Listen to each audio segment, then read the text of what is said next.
I remember this one time when I was in high school at the deaf school in Berkeley. One of the days my teacher was sick, and the school didn't have any substitute teachers. They decided, because my class was so small, that they would take each of the students and just put them into other classes, just to give them something to do. Now, I was placed into an English class, and at that time I was in 9th grade. The rest of the class was in 11th grade.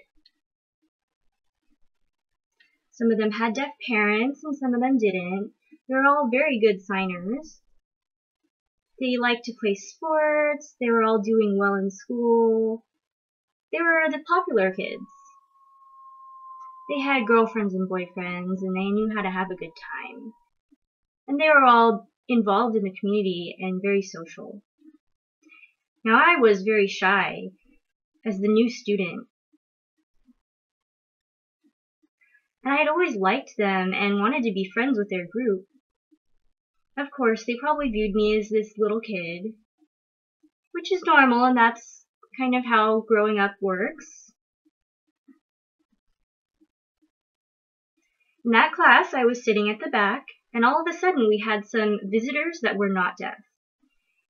And this often happened, that people from the public would come in and observe and see, oh, deaf people can succeed, and then they'd leave. Now, the teacher was not deaf either, but she could sign, and she had taught for many years, and her specialty was English. When the visitors showed up, the teacher looked around and pointed directly at me. There was this whole class that was her normal class, and I was sitting in the back, but she decided to pick me. I thought this was strange. She wanted to display me, and she beckoned for me to come up to the board. The other students all stared. They didn't say a thing, but they were just watching. And I felt like they were all rolling their eyes, saying, oh, she's so smart. She's an A student. Of course, the teacher picked her. But they didn't say that. And I didn't say anything. And I didn't want to create a problem with the teacher, and the visitors were watching me. So finally I decided I'd go up to the board. The teacher gave me a sentence in English. I can't remember exactly what it was, but she wanted me to write the sentence on the board. That was fine with me. That was simple enough. I love to read. It really helped me in writing. It wasn't lip reading or anything oral, so I went ahead and I wrote the sentence on the board, but instead of feeling proud and good about it, I felt really torn inside.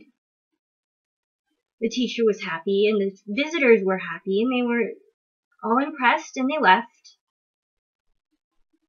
And the other students were just sitting there. The teacher applauded my efforts, and I went back to sit down. After that class, I felt there was a divide. The students saw me as teacher's pet, someone who was above them, who thought they were above them. And this group, they were the popular kids, they were the social ones, they knew how to have a good time, and they went out on dates. And we weren't the same. And that really created a divide, a rip in our community. And the person responsible for that divide was the teacher. But the students are the ones that were suffering. We should end that. But that has been going on for many years. That's always the same. The greater community will take one deaf student and they'll really focus on that one student, and then they'll take the next and the next, but they don't look at the whole community together. They don't look at the collective skills of the group. They don't look at the interdependence, being able to work with each other and match each other and really respect and support each other and value our language and our culture.